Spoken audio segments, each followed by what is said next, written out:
Lovely. Sorry, that's just taken my screen share off. There we go. So welcome everybody. Yes, I'm Dr. Rebecca Whybrow and I'm a midwifery lecturer at the Faculty of Nursing, Midwifery and Palliative Care at King's College London. And I'm going to talk to you today about high blood pressure in pregnancy and implementing supported decision making. And as Claire said, I'm delighted to be joined by Dr. Loiuise Webster and Marcus Green from Action on Pre-eclampsia. So I wanted to start off, I'm going to talk a little bit about my research first and then bring in Marcus and then bring in Loiuise. Marcus is currently at East Kent doing a study day, and so he will have to pop off back to East Kent shortly, but we're delighted to have him with us. So one of the two questions that I commonly get asked is, why did I research the impact of personalised supported decision making in women with chronic hypertension in pregnancy? And I guess this comes from the point of, if you want to improve the care of women with chronic hypertension in pregnancy, do you not need to look at how midwives and obstetricians provide clinical care for these women? So I guess I get asked that a lot, and I hope to answer that question today. And the other question I get asked a lot is, does the personalised supported decision-making model really make care safer, particularly in women with medical conditions? And I also hope to answer that question for you today too. So I just thought it would be helpful just to cover some definitions at the beginning quickly. So personalised care and support planning is a series of facilitated conversations in which a person actively participates to explore the management of their health and well-being within the context of their whole life and family situation. So this may be people who are not pregnant living with chronic conditions, or it may be people making pregnancy and birth plans. Informed choice is currently adopted when there's a range of good options to choose from and where clinical expertise is not necessarily necessitated. And then finally, shared decision-making is an approach where clinicians and patients share the best available evidence when faced with the task of making decisions, where patients or women are supported to consider options to achieve informed preferences. So in the shared decision-making model, the sharing is the sharing of information between the healthcare professional and the woman, and the decision sits with the woman. However, the term shared decision-making has led to some confusion, with people thinking that it means that the decision itself is shared between the woman and the healthcare professional, and that it in some way removes autonomy from women and their decision-making. So we now have moved towards the term supported decision-making, as this potentially and more accurately reflects the decision-making process and women's autonomy.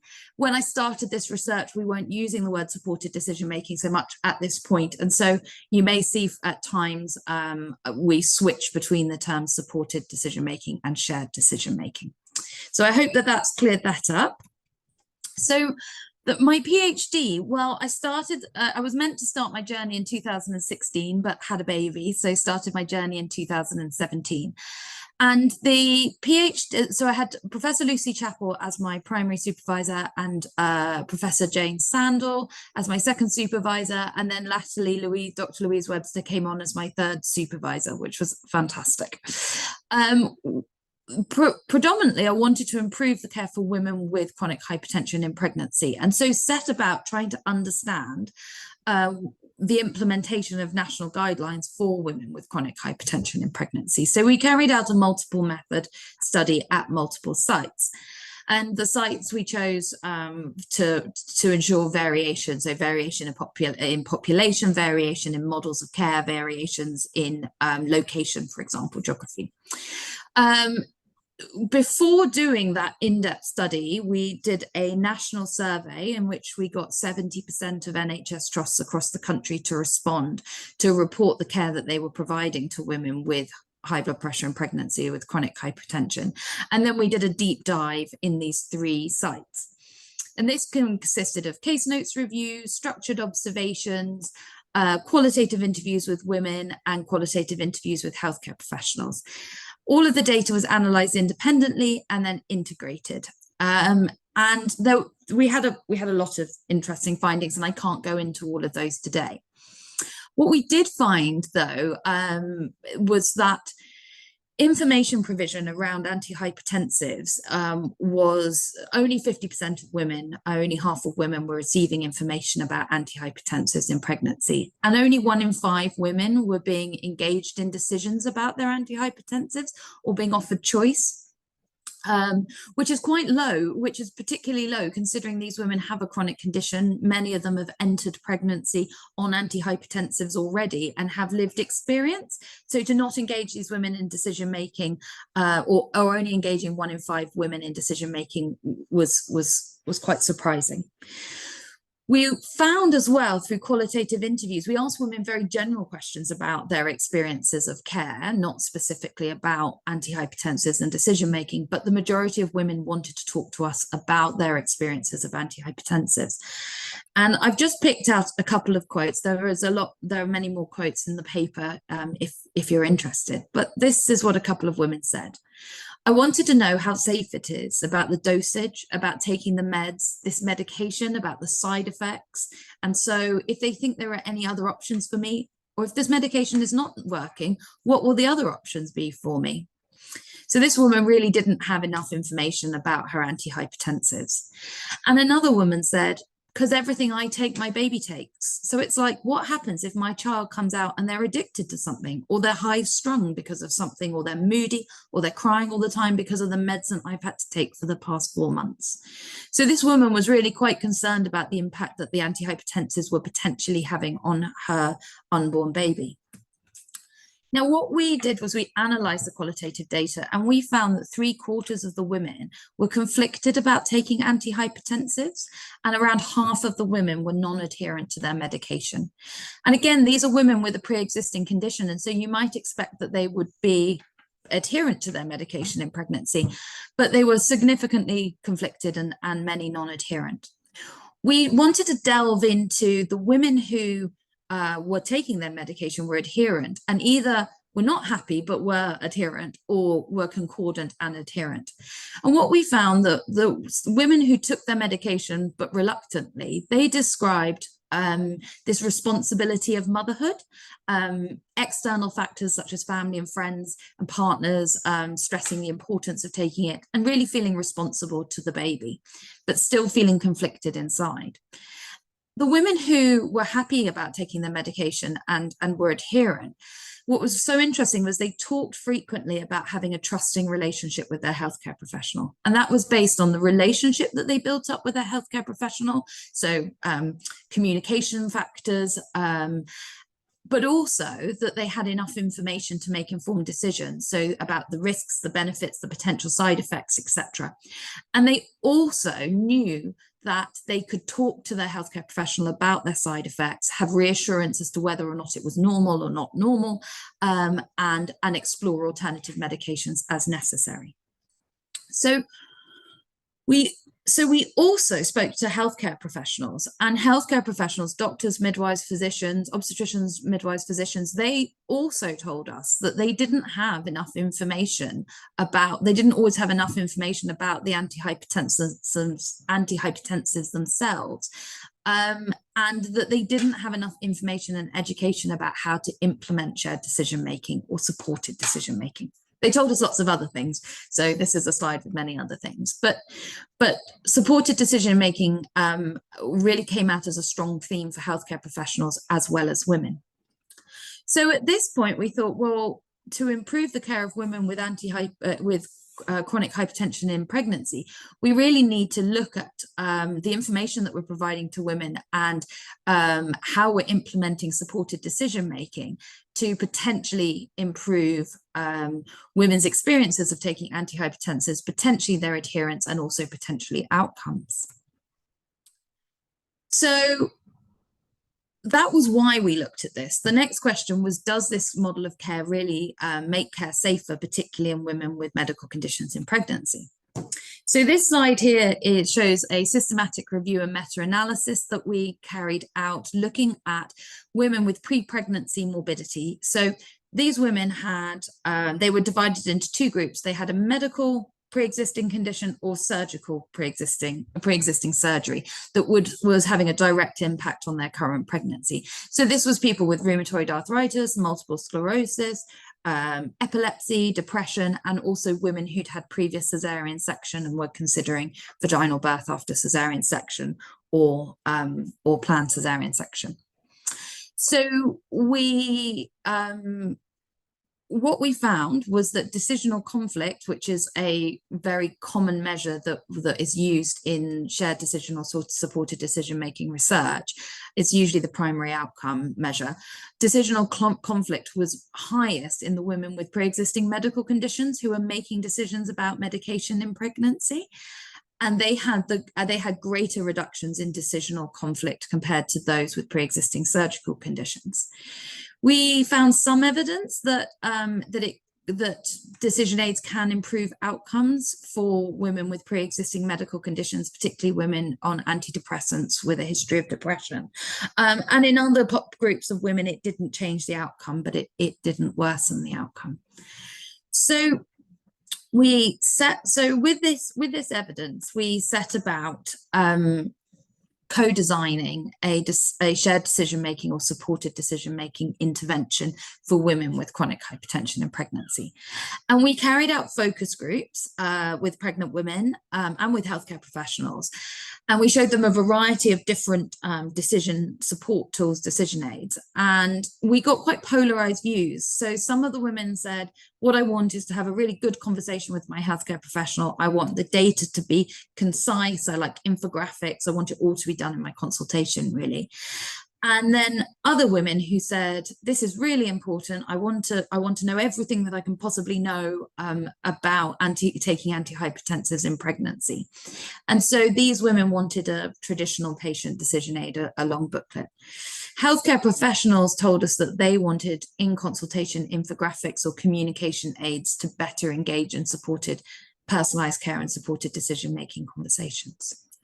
So we co-designed with healthcare experts, with women who have recently given birth who had chronic hypertension and women currently pregnant with hypertension, with action on pre-eclampsia and with the support of the Health Innovation Network. We co-designed a in-consultation communication aid or decision support tool. And the first part of this was asking women whether or not they wanted treatment or no treatment. And it's really important, if you're going to engage in personalized supported decision making, that you're true to that and accept that some women may choose not to take medication, and as long as they have the information to make that decision, that you live that process and let women make those decisions for themselves. So treatment versus no treatment. And if a woman at the end of that discussion decides she does want treatment, then the infographic helps healthcare professionals talk about the types of medication that are commonly used in pregnancy.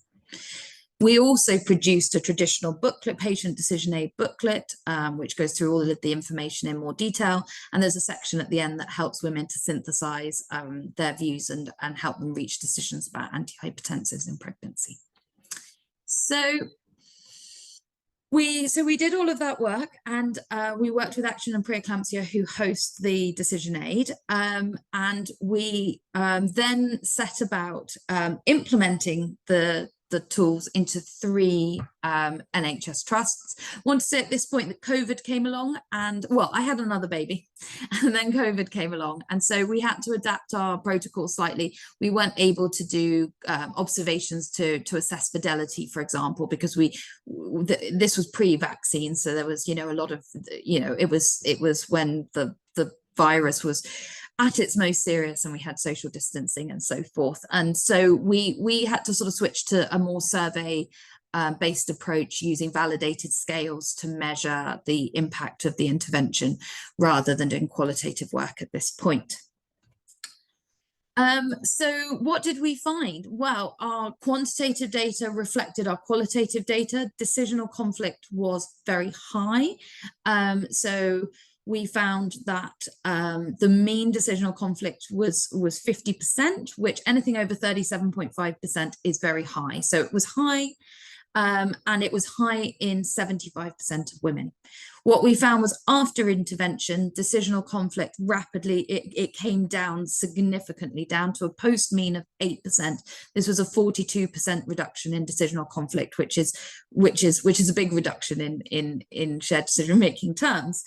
But importantly, it was clinically important in about 3/4 of women. It moved them from unable to make a decision about taking an antihypertensive to able to make a decision. And what we found, although it was always our intention to just improve women's experience of decision making, we found that 96% of women chose to take antihypertensives rather than choosing not to choosing no treatment, which was a big change from our earlier work that showed non-adherence to be high. So we looked at whether or not it made a difference at the different hospitals we implemented at parity, at the gestation that the intervention was delivered, and in ethnicity. And importantly, 40% of the women in our study were from Black and ethnic minority backgrounds. And we found it was just as effective, if not more effective, in Black and ethnic minority women. It was effective across all 3 hospitals at different gestations. The only people it wasn't particularly as effective for was your para 3. But I guess if you've had 3 babies before with chronic hypertension, you're probably a bit less conflicted at this point anyway. We also measured acceptability, feasibility, appropriateness, and it was acceptable, feasible, appropriate for healthcare professionals and for women. And women who were not able to read the full booklet, but instead just engaged through a translator with the infographics, had similar reductions in decisional conflict as well, although the numbers were small. So we applied to NICE, and NICE have endorsed the resource. It's now available in the NICE guidelines, but importantly, it's also hosted on the Action on Pre-eclampsia website. And this is really important because we don't want healthcare professionals to be the gatekeepers of this intervention. So I think that this leads us nicely on to hearing from Marcus Green, who I know hasn't got too much time today, but it would be really great to hear from Marcus now about why this research was important to Action on Pre-eclampsia, and why Action on Pre-eclampsia decided to support our project.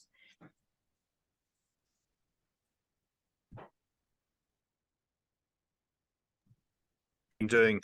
I think the question you put is actually terribly simple. Action on Pre-eclampsia is a patient-based organisation which is about giving patients empowered choices about their pregnancy and to minimise the risk that they have of pre-eclampsia. So for us to get involved in this was an absolute no-brainer. I think there's been lots of good stuff that's come out of it. I think the points that you make about the outcomes for Black and minority ethnic women is incredibly important. And the fact that 2/5 of the women involved in this were from those backgrounds was phenomenally important. So we know there's a wide range of voices that have gone into this. We know that it's good, but we wanted it to be better than just for clinicians, just to make your life easier. We wanted this to be something that women could trust, women could believe in, and the fact it's got NICE endorsement, the fact that it's got KCL endorsement, and the fact it's got our endorsement really brings the 3 together, and I think that's incredibly powerful. And we're very proud of the work that you've led on, and we've been part of. Thank you, Marcus. That's great. And I'd like to say as well that I think testament to the value of having a charitable partner who's involved in every stage of the research. To date, the decision aids have been downloaded over 3,000 times from the Action on Pre-eclampsia website, and I think it's had something like 6,000 unique views on the Action on Pre-eclampsia website. So I think, you know, in terms of ensuring that the intervention is adopted and is spread, and you working with a charitable partner has been hugely important for us. So you know, as well as in the design stage and making sure that the intervention is the right intervention for women and for healthcare professionals, it's also about ensuring that people are able to access the intervention which they have. So we're hugely grateful for Action on Pre-eclampsia's support. Thank you very much. I mean, as I say, it was a no-brainer for us. It's good quality research. It's got a solid base to it, and it can be trusted. And that's why we recommend women look at it, and we encourage as many clinicians as possible to use this as a tool in your armory. It's there for. Thank you so much, Marcus. I really appreciate that. So I'd like to now bring in Dr. Loiuise Webster, who, as we said before, is a consultant midwife at Chelsea and Westminster Hospital and clinical director for the London Maternity Strategic Network. That's a long sentence, Loiuise. Rebecca, I'm a consultant obstetrician. Oh, sorry, did I call you a midwife? Sorry. We're complementing each other. Sorry, Loiuise. No, I'm just saying, just so that no one. I love to be mistaken for being a midwife, but we're hoping to provide that balanced view in that we need to all be working together on this as an MDT, and I think there are always those. The risk that we don't all look at this together and think about this together, and certainly I know in my trust we have a level of challenge that sort of the PCSP is seen as being something that the midwives do, and that it's women who are choosing not to have care outside of guidance. Sorry for that term for those who don't like it, but that they're the ones who get the PCSPs, but actually that really isn't how we should be approaching this. We need to have MDT approach, and personalized care is for everyone, whatever your background is in terms of maternity practitioner, but also for all service users. So that would be, I think, my first 2 cents worth on that. Sorry, you have questions for me? No. That's really, really helpful, Loiuise, and I agree, and I think that's what the women in our study were telling us, was that they wanted to be able to engage in personalized care and supported decision making with their obstetricians and with their physicians, and not just with their midwives. So you have a particular interest in women with pre-existing medical conditions, Loiuise, and also women with hypertension. And I guess I wonder why you think it's important to implement personalised care and supported decision making in women with pre-existing medical conditions. Okay, so we have, my PhD looked at a very quantitative approach to comparing outcomes, as it were, for quantitative outcomes or physical outcomes, really, for women who have hypertensive disorders in pregnancy, which we know affects up to 10% of pregnant women. So I came at it from that background of having been very focused on, how can we reduce morbidity and mortality for mums and babies, but actually it's really to focus just on those types of outcomes and not really to think about the role of experience, and being much more holistic is always going to be ineffectual. And the more that we can see that, the more that we're going to be able to optimize care and therefore optimize all of the outcomes, both the qualitative outcomes as well as the quantitative outcomes. So I think I learned a huge amount from supporting you with your PhD, that's informed my own practice. I feel that the reason I'm particularly interested in how we can optimize this with women and families affected by medical disorders. So we know hypertension affects up to 10% of women in pregnancy, and diabetes, for example, again, that's around 5%. So if you think that's a large proportion, and there's so much misinformation out there, and so much of our practice isn't really about actually trying to properly information share, but just push a management plan onto women and birthing people, that I feel that we need to have a better approach, and your research highlights why that is needed.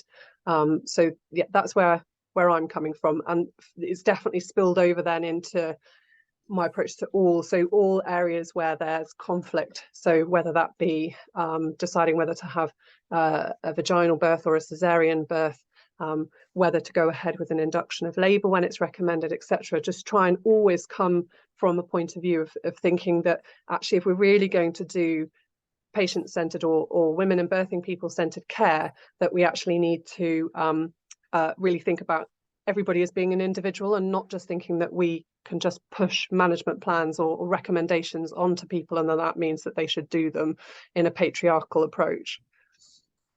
Yeah, I think that's absolutely right. And as somebody in the chat has said, it's really welcome to hear your views on this. And I would say, just sort of feeding on to the point about your quantitative research, you know, one of the things that I know that you found in your pilot randomized control trial of labetalol versus nifedipine was that a number of women discontinued their a number of hypertensive women discontinued their medication during the trial.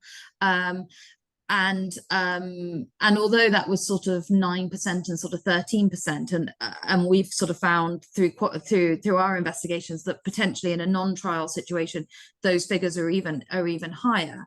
But I think that is more evidence that that we need to really be having good conversations with women about their treatment. And I just want to bring in another piece of research. So since I published this research, a midwife in Australia, her surname is Helu, she did an observational study of women with hypertension in pregnancy, and she did an observational study of 100 pregnant women with gestational and chronic hypertension in pregnancy, and she found 90% suboptimal adherence. And when she said suboptimal adherence, she means regular, you know, things like regularly not taking their medication, you know, only taking the medication if they've got a headache. That's something that I found in my research as well, that women reported, I take my antihypertensives when I get a headache. If I don't have a headache, I don't take them. Or so taking medication only if feeling symptomatic or perceiving it to be symptomatic, skipping doses regularly, only taking 1 tablet a day, through to not taking their antihypertensives at all.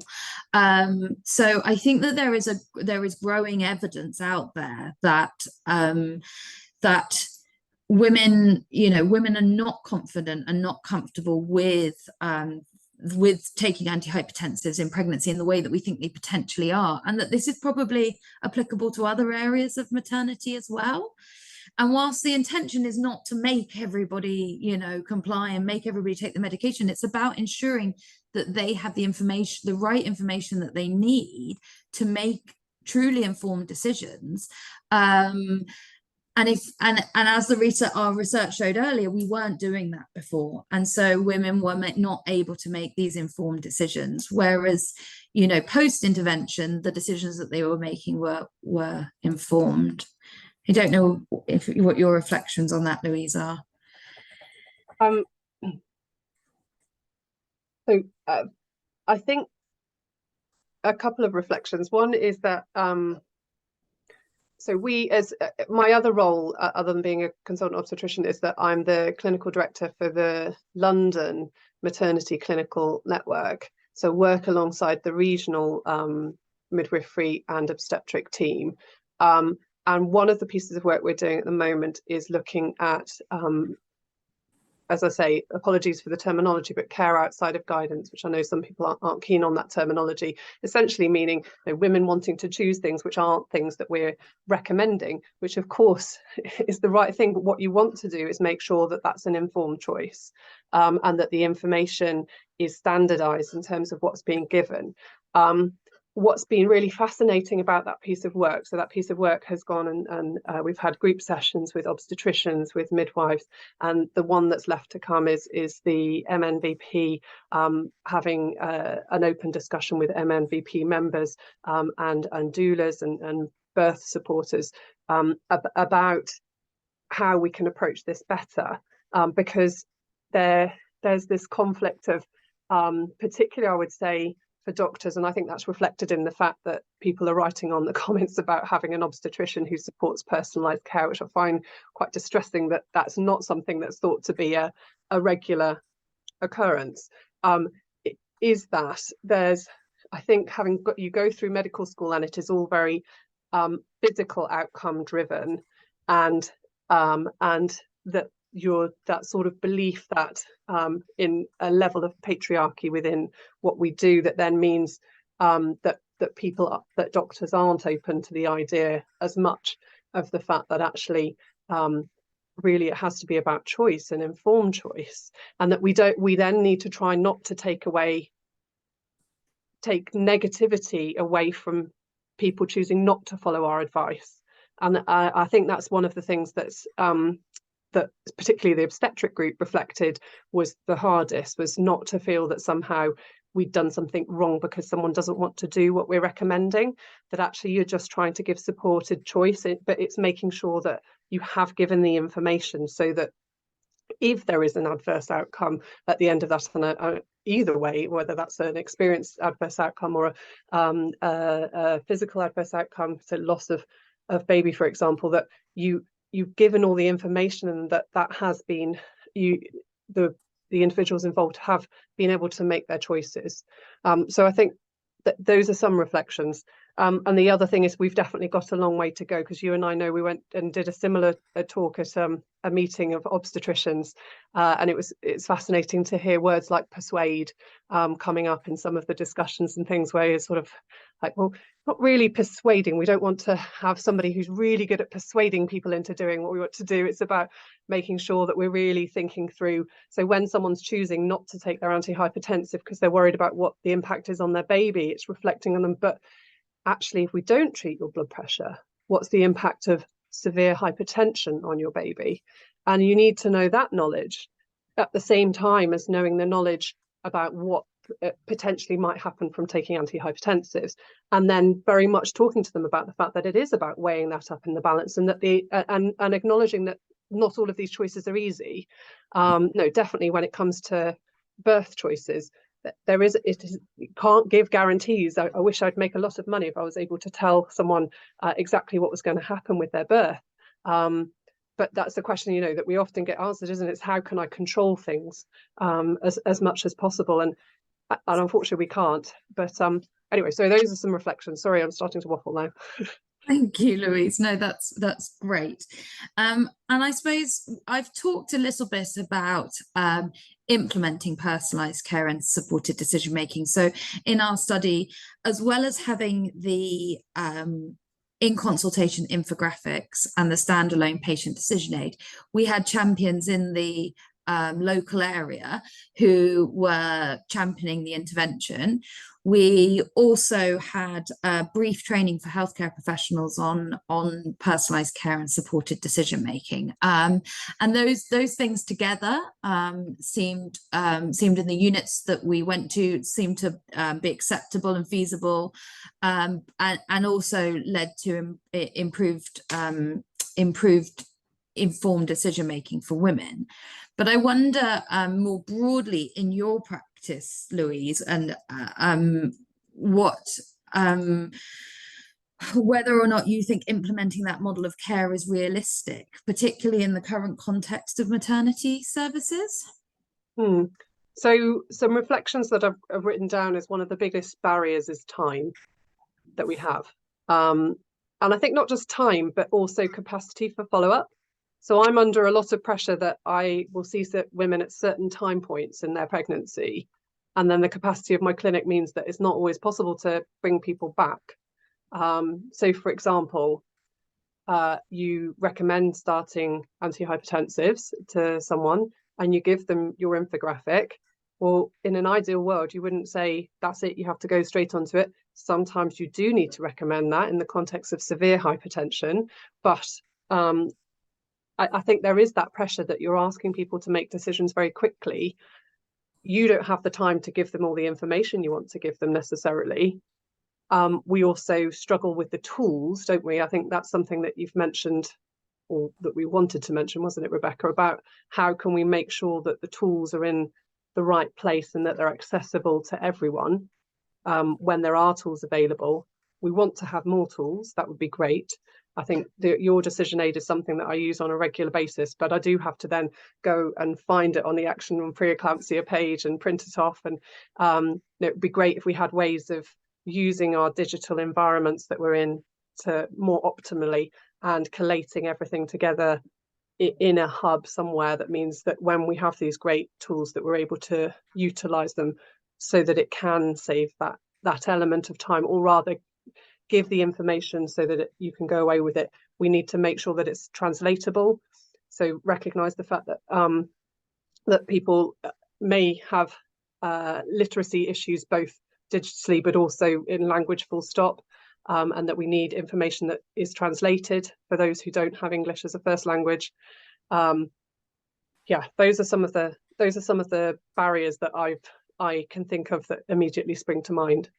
Yeah, thanks, Loiuise. And I would certainly agree about the sort of system-wide issues in terms of length of time for discussion. So I think so certainly for the hypertension intervention that we've created, the idea of having a patient decision aid that somebody can read prior to or in the waiting room to a consultation, then having tools that can be used in the consultation to facilitate discussions does then speed up the time it takes to engage in supported decision making.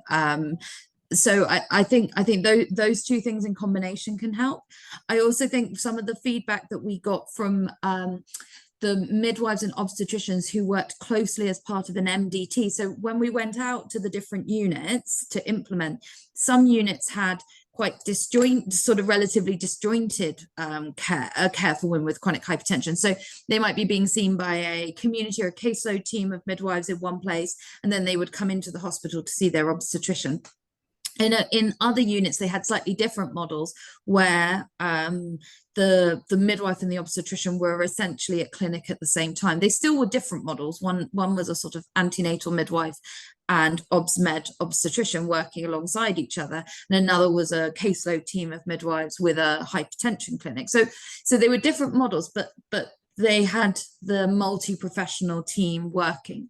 And some of the feedback that we received around implementing supported decision-making was the value of that. So having an initial conversation about antihypertensives and then making a follow-up appointment in a week or 2 weeks' time to see the midwife who's in the same clinic as the obstetrician, that will also use the same tools to have that conversation about how is it going, how are the side effects, are you happy, and then being able to communicate with the obstetrician if there are problems. And so I guess it's thinking about how the service can be designed to better facilitate personalized care and supported decision making, and that's doing it in ways that doesn't suddenly magic up loads more time and loads more midwives and loads more obstetricians, but just thinking about configuration, I think can be really helpful. And then I just wanted to just sort of draw on Loiuise's point about literacy issues, and it's a really, really interesting one around translation of tools. So I think if I had my time again, the infographic would have even less words on it, or there might be, or I might have a version that has even less words on it.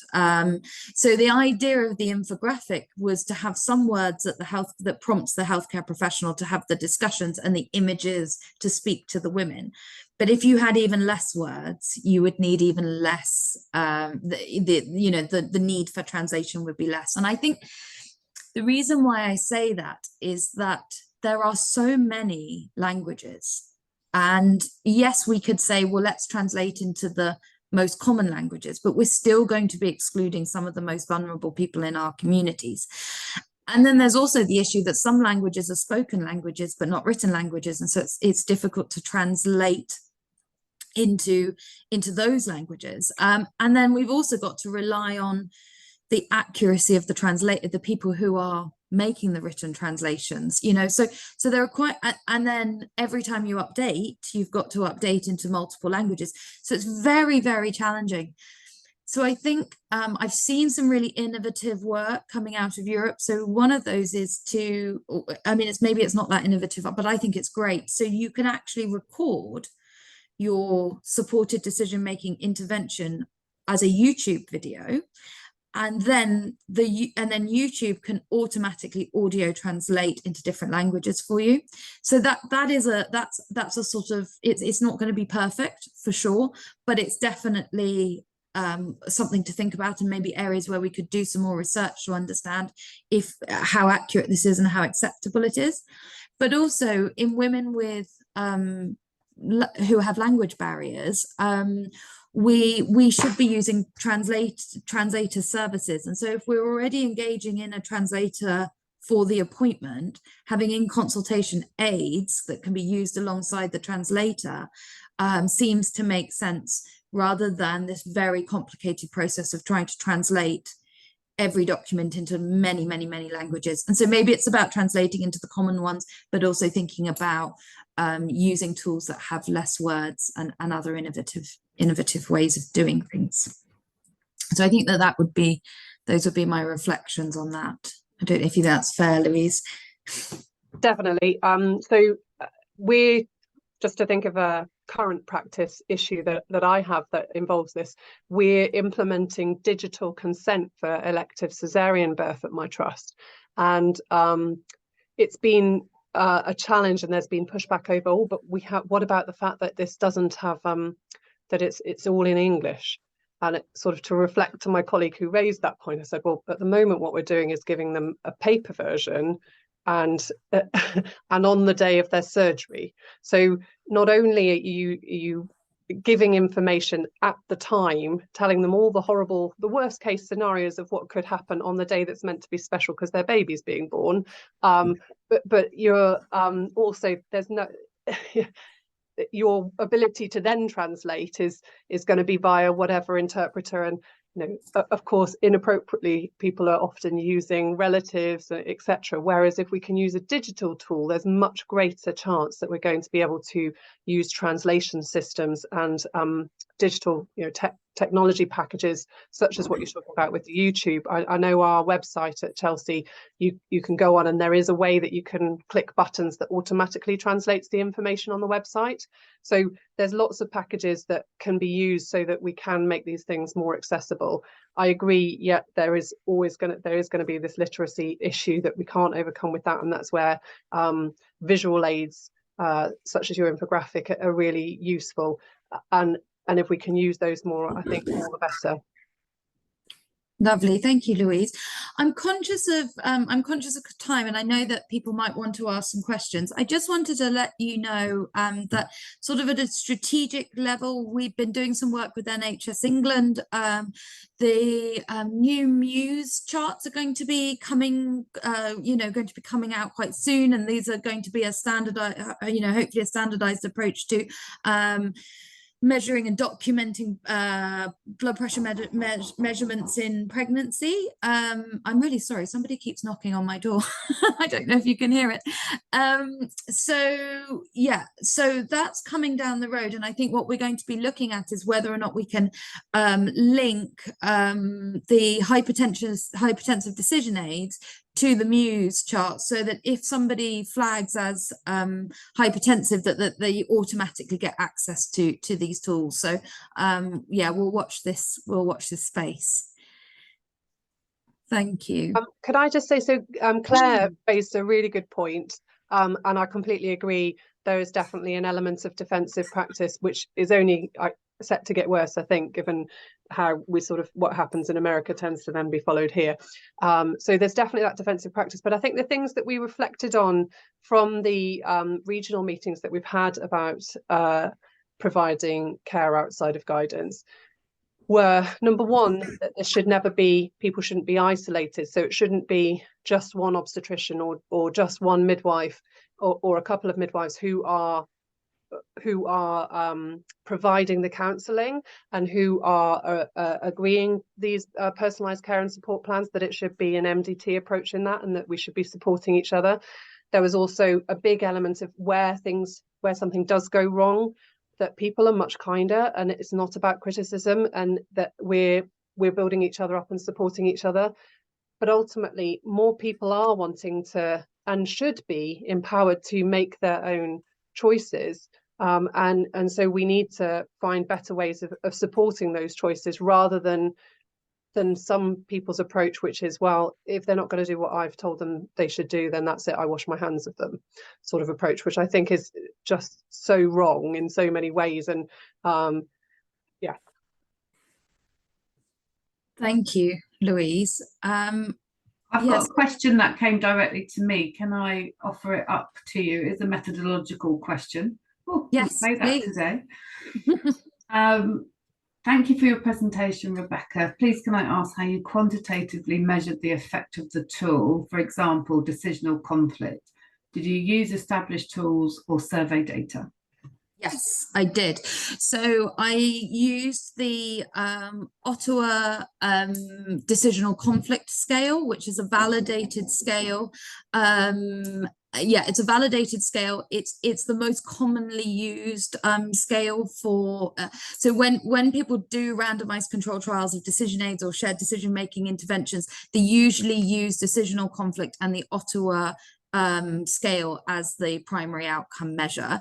I'm happy afterwards to pop it in the chat, or I can yeah, I'm not sure how I get the link to you, but I can certainly, I'll speak to Claire and we can get you the link. So yeah, that's a validated scale, and it has about 10 different questions within it, and it measures things like self-efficacy, information provision, self-efficacy, and women's experience or people's experience of decision making. So if you're going to do a randomized control trial, which we haven't done in this, because obviously we've done all of the pre-work and the co-design and the implementation, and we wanted to explore some of the issues around implementation rather than sort of going down the trial route. But if you were, then you would obviously have pre and post implementation in intervention arm and control arm, and we didn't have a control arm, but we did see quite big reductions in decisional conflict that were statistically significant. Does that answer the question? We might get a thumbs up, we might not. It did to me, and that I've been scribbling notes about the Ottawa conflict decisional. Yes, thank you. Got that in the chat. Were there any other questions in the chat? Shall I have a little look? Claire, about engaging obstetricians. So I would say, pretty pragmatic approach. I would hope there's at least one obstetrician who is supportive of this approach within your department, and approaching them if you're a particularly interested and passionate midwife in this area, to then do a piece of work looking at how to promote within the unit. And I think going into it with open eyes, of not viewing the people who aren't practicing in this way negatively, and thinking of it just about trying to encourage them to see the benefits, and to discuss where the challenges and concerns and the anxiety lies. Because I think having that opportunity to share, and I think the truth is that a lot of it does come from a place of anxiety. I think offering that opportunity to share experiences and then discuss what was challenging about those situations and how we could approach it in a different way, and then challenging, but in a very kind way, when words like persuasion are used, or we need to persuade this person to do that, but just discussing, well, do we need to persuade the person to do that, or do we need to make sure that we're all giving this consistent information? And if the information doesn't mean that they want to follow our recommendations, we're still going to support them, and we've still got to work out how we make a plan for the rest of their pregnancy, still supporting them in this, and acknowledging the fact that they don't necessarily want to follow our recommendations. I think that would be my best recommendation about slowly, and I think you'll slowly bring people along with you, but it's not going to be a quick fix overnight, that's for sure. No, and I would also say that at a sort of national level, you know, the Better Births and the new delivery plan from NHS England has a real focus on personalised care and supported decision making, and that is trickling down to more regional meetings and regional presentations around this. So as Louise said, we were out talking to a room full of consultant obstetricians about this just last week, and I know that that's happening across the region. So I think, you know, that there is work underway nationally to try and improve the implementation of personalised care and supported decision making. But yeah, I'm sure it will take time.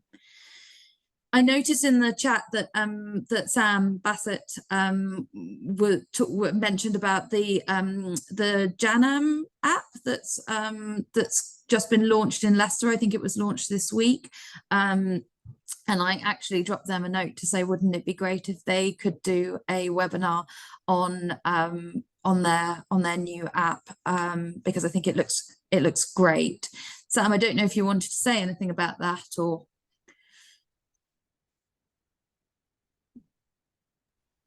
You caught me in the middle of lunch. Oh, sorry. No, it's my fault. Yeah, no, I mean, I think absolutely. I was really excited about it when I saw it. And I think it's got some real potential, but actually, of course, when I logged on, it's freely available on the App Store at the moment on Apple.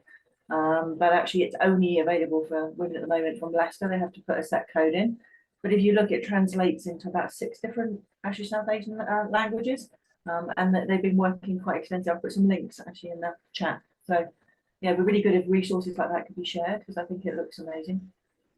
Yeah, I've contacted them too to see if they could share some information about that. Yeah, I know in Southeast London they pulled together a recipe book for Culturally sensitive. Culturally, so yeah, I couldn't remember the title that they'd given it. But it fantastic for women with gestational diabetes, but trying to be more culturally inclusive. It was great. That it would be fantastic if that could be then just like shared throughout the UK, rather than it being, oh, Southeast London have done this great piece of work and only the women in Southeast London are going to hear about it. Great. Does anybody else have any questions about implementing personalised Laura Bridle, exactly. Sorry, just we do need to plug it with Laura Bridle that pulled that one together. Yes, she's brilliant. Does anybody have any questions about either methodological questions about the research or about implementing personalised care more generally? Can I ask a question? Yes, Claire. Are you keeping track of which hospitals or trusts, whichever dimension we want to go, who are using your resources? I know it's on NICE, that's fabulous, but are you managing to keep track of who's using it? So the honest answer to that is, again, you know, when you're doing a PhD, a lot of things are a learning curve, and I think I wish that I had put well, initially I didn't want there to be a barrier to access, so I didn't want people to have to fill out something to access the tool, so we made them freely available. In retrospect, I think it would have been good to I still don't want a barrier, but to have a data collection element on the website. What we've done is we've created a QR code for women and for healthcare professionals, which we're in the process of embedding onto the Action on Pre-eclampsia website, so that when people download it, we say to them, could you click on this and just tell us, are you a woman, are you a healthcare professional, which trust do you work at, or something really. I think it's something very simple along those lines. So we've done that, and we're in the process of getting that up on the website. And I think when we come to doing the work with NHS England around Muse, that will become really, really important. So yeah, we're looking at better long-term data capture, and we're also looking at translation in relation to launching this with Muse. Yeah, that answered my other questions, like what the next steps for translation are. Fabulous. We've got 2 minutes left, so if anyone else has a question, then this is your opportunity. If not, you will be able to find Rebecca on the link that I put on in the chat for our research group, so you can email her directly.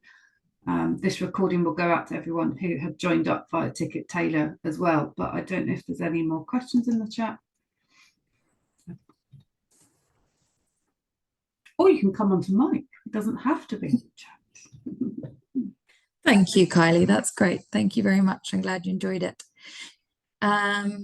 Brilliant. Well, I think it's good to keep to time, isn't it, Claire? Yes. So I would just like to say thank you all so much for coming today and for listening to everything that we have to say about my research and about personalised care and supported decision making. I'm really thrilled so many people could join us today. It's really kind of you. So thank you.